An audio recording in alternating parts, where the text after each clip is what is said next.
विजयनगर के एक गांव में एक गरीब घर की मीना बहुत होशियार लड़की थी। उसके परिवार में उसके पिताजी और उसकी माँ वह 3 लोग रहते थे। राजू की मीना एक लौती बेटी थी। उसने उसे बेड़े लाड प्यार से पाला था। बेटी मीना, मैं काम पे जा रहा हूँ, चलो तुम्हें तुम्हारे कॉलेज छोड़ देता हूँ। क्या पिताजी, आप भूल गए क्या? मेरी तो कल से छुट्टियां शुरू हो गई हैं। आजकल आप बहुत ज्यादा भूलने लगे हो पिताजी। ठीक है, कोई बात नहीं, मैं जाता हूँ काम पे। राजू ऑटो चलाता था। वह एक नेक इंसान था। ऑटो चला के वह अपने परिवार का पालन पोषण करता, लेकिन उसकी तबीयत कुछ खराब रहने लगी थी।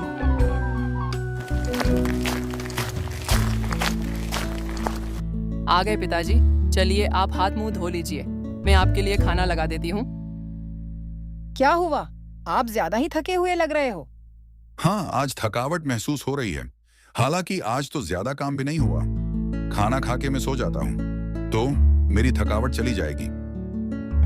रात हो जाती है, सब सो जाते हैं। सुबह होते ही मीना चिल्लाने लगती है। माँ, माँ, यहाँ आओ, देखो तो पिताजी को बुखार हो गया। हाँ, इनका शरीर तो बहुत तप रहा है। चलो अस्पताल चलते हैं। डॉक्टर देखिए तो इन्हें क्या हो गया। कल तक तो ठीक थे, रात से ही इनको इतना तेज बुखार हो गया। आप शांत हो जाइए और यही रुकिए, मैं देखता हूँ इन्हें क्या हुआ है। डॉक्टर राजू का चेकअप करता है। डॉक्टर अंकल, बताइए मेरे पिताजी को क्या हुआ है? उनकी तबीयत कैसी है? वह ठीक तो है ना? राजू की हालत बहुत खराब है, उसका ऑपरेशन कराना पड़ेगा, तभी वह ठीक हो सकता है। और हाँ, राजू का ऑपरेशन में नहीं कर सकता। उसका ऑपरेशन करने के लिए एक बड़े डॉक्टर को बुलाना पड़ेगा। ऑपरेशन करने के लिए 2 लाख रुपए लगेंगे, तभी उसका ऑपरेशन हो पाएगा। क्या इतने पैसे? लेकिन इतने पैसे तो हमारे पास नहीं है। डॉक्टर साहब, आप कैसे तो करके मेरे पति को ठीक कर दीजिए, आपका बहुत उपकार रहेगा। आप समझने की कोशिश कीजिए, मैं इसमें कुछ नहीं कर सकता। 1 महीने का वक्त है आपके पास, तब तक कैसे भी करके पैसे जमा कीजिए, तभी इनका इलाज हो सकता है। और हाँ, तब तक राजू कोई काम नहीं कर सकता। उसे आराम की सख्त जरूरत है। अगर उसने काम किया, आराम नहीं किया तो उसकी तबीयत और ज्यादा खराब हो जाएगी। इस बात का ध्यान रखिए। ठीक है डॉक्टर साहब, हम इस बात का ख्याल रखेंगे। राजू को लेकर सब घर आ जाते हैं। राजू के परिवार पर बहुत बड़ा संकट आ पड़ा था। सब परेशान थे। 2 लाख रुपए कहाँ से लाए और फिर घर का खर्च भी कहाँ से होगा? उनके घर में एक राजू ही था जो घर चला रहा था। माँ, हमें कुछ तो सोचना पड़ेगा। घर चलाना है और ऑपरेशन के लिए पैसे जमा करने हैं। कैसे करेंगे हम ये? हाँ बेटी, तुम चिंता मत करो। मैं धनराज सेठ के पास जाती हूँ और उनसे कर्जा मांग लाती हूँ। उन पैसों से हमारी सारी तकलीफें दूर हो जाएगी। मनीषा शेठ धनपाल के घर जाती है पैसों की मदद मांगने। शेठ जी, मुझे कुछ पैसों की जरूरत आन पड़ी है। मुझे कुछ उधार चाहिए था। हाँ, मैंने सुना है राजू की तबीयत खराब हो गई है।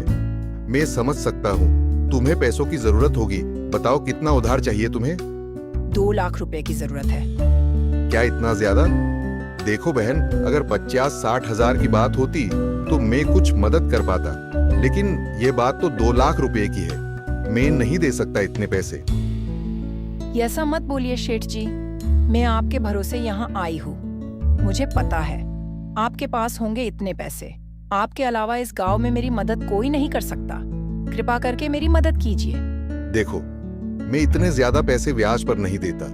पता नहीं इतने पैसे तुम लौटा पाओ या नहीं। और तुम्हारे पास कोई जमीन भी नहीं है जिसे तुम गिरवी रख पाओ, इसलिए मैं तुम्हें कर्ज नहीं दे सकता। मैं आपके सारे पैसे लौटा दूंगी, मेरा विश्वास कीजिए। शेठ धनपाल उसकी एक बात नहीं सुनता। वह निराश होकर वहाँ से चली आती है। क्या हुआ माँ, शेठ जी ने पैसे दिया या नहीं? नहीं, पैसे तो नहीं मिले। अब हम क्या करेंगे? तुम चिंता मत करो, मैं कल से कुछ काम ढूंढूंगी। मीना अपने घर के बाहर बैठ के सोचने लगती है, मुझे भी कुछ काम करके माँ की मदद करनी होगी। तभी उसकी नजर ऑटो पे जाती है और उसे याद आता है कि मुझे ऑटो चलाना आता है, क्यों ना मैं ऑटो चलाऊं? इसके कारण घर में पैसे तो आएंगे, माँ को कुछ मदद भी हो जाएगी। यही सही रहेगा। क्या तुम ऑटो चलाना चाहती हो? हाँ माँ, तुम्हें याद है पिताजी ने मुझे ऑटो चलाना सिखाया था। लेकिन मीना वो तो बस हंसी मजाक के लिए था। हाँ तुम्हें आता है ऑटो चलाना, लेकिन इसका मतलब ये तो नहीं बनता कि तुम ऑटो चलाओ। लेकिन माँ मुझे अच्छे से ऑटो चलाना आता है, और इसमें बुराई क्या है? बुराई क्या है पूछ रही हो? गांव वाले क्या कहेंगे? एक लड़की ऑटो चला रही है, सब लोग हंसेंगे हम पे। नहीं माँ, कोई नहीं हंसेगा, और हमें इस वक्त पैसों सख्त जरूरत है। अगर मैं ऑटो चलाऊंगी तो घर में पैसे आएंगे। लेकिन मीना अब तक किसी भी लड़की ने ऑटो चलाया नहीं है। अगर तुम चलाओगी तो सब बुरा भला बोलेंगे। मुझे तुम्हारी चिंता है मीना, इसलिए कह रही हूँ। तुम चिंता मत करो माँ। अगर मैं पहली लड़की होंगी जो ऑटो चलाएगी तो सोचो मुझे देखकर और कितनी लड़कियों की हिम्मत बढ़ेगी कुछ करने की। तुम चिंता मत करो, एक बार मुझे कोशिश करने तो दो। अगर मैं सफल हुई तभी मैं ऑटो चलाना जारी रखूंगी। ठीक है, लेकिन संभाल के चलाना, और अपना ख्याल रखना। मैं हमेशा तुम्हारा साथ दूंगी। अगले दिन मीना ऑटो लेकर निकल पड़ती है। वह उम्मीद के साथ काम पर निकल पड़ती है। साथ में उसे डर भी लग रहा था, लेकिन वह अपनी हिम्मत पर और अपनी सीख पर विश्वास रखकर चल पड़ती है। उसके ऑटो में कोई बैठता नहीं। लड़की होने के कारण ये एक्सीडेंट करवा देगी, ये ऐसा सोचकर ऑटो में कोई बैठ नहीं रहा था। पूरा दिन चला जाता है। वह निराश होकर घर चली जाती है। भले ही पहले दिन हाथ में निराशा आई, कोई कमाई नहीं हुई, लेकिन वह हार नहीं मानती। अगले दिन फिर से निकल पड़ती है काम पे। आज उसके ऑटो में लोग बैठने लगे थे। वह यह देखकर खुश थी। उसे एक बुढ़ा आदमी दिखाई देता है। क्या हुआ दादाजी, आपको कहीं जाना है क्या? हाँ बेटी, मुझे पड़ोस के गांव में जाना है, लेकिन मेरे पैसे खत्म हो गए, इसलिए मैं चल के जा रहा हूँ। आइए दादाजी, बैठ जाइए ऑटो में, मैं आपको छोड़ देती हूँ। मैं तुम्हारे पैसे कैसे दूंगा? कोई बात नहीं, पैसे नहीं है ना आपके पास, जब होंगे तब दीजिएगा। इतने धूप में आप कैसे जाएंगे, और जाते जाते रात भी हो सकती है। ठीक है बेटा, तुम तो बड़ी प्यारी लड़की हो, भगवान तुम्हारी हर इच्छा पूरी करे। कोई तकलीफ है क्या बेटी, जो तुम्हें ऑटो चलाना पड़ रहा है? हाँ दादाजी, इस समय मुझे पैसों की जरूरत है, इसलिए ऑटो चला के माँ की मदद करना चाह रही हूँ। ऐसा है क्या? तुम चिंता मत करो, सारी तकलीफें दूर हो जाएगी। लीजिए, आपका गाँव आ गया।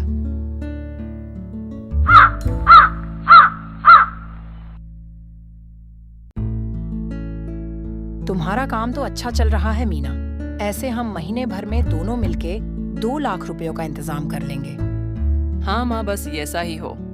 आज तुम खुश लग रही हो, क्या बात है? आज एक बूढ़े दादाजी की मदद की। दूसरों की मदद करने के बाद कितना अच्छा लगता है ना माँ? हाँ बेटा, हमेशा दूसरों की मदद करनी चाहिए, उससे हमारे साथ भी अच्छा होता है। एक दिन जब मीना ऑटो चला रही थी, तभी एक आदमी ऑटो के सामने आता है और मुझे ऑटो में बैठने दो कहकर बैठ जाता है। उसे देखकर वह बहुत चिंता में लग रहा था। आपको कहाँ जाना है? मुझे जल्दी से हॉस्पिटल छोड़ दो। ठीक है, मैं आपको अभी पहुँचा दूंगी। मेरा बेटा हॉस्पिटल में इमरजेंसी कंडीशन में है और मेरा वहां पहुंचना बहुत जरूरी है, तभी उसकी जान बच पाएगी। मीना हॉस्पिटल के बाहर खड़ी थी, क्योंकि उस आदमी ने उसे पैसे नहीं दिए थे।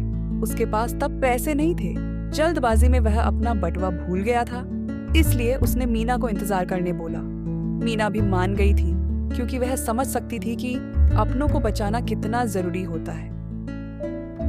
शुक्रिया बेटा, तुमने मेरी येन वक्त पर मदद की।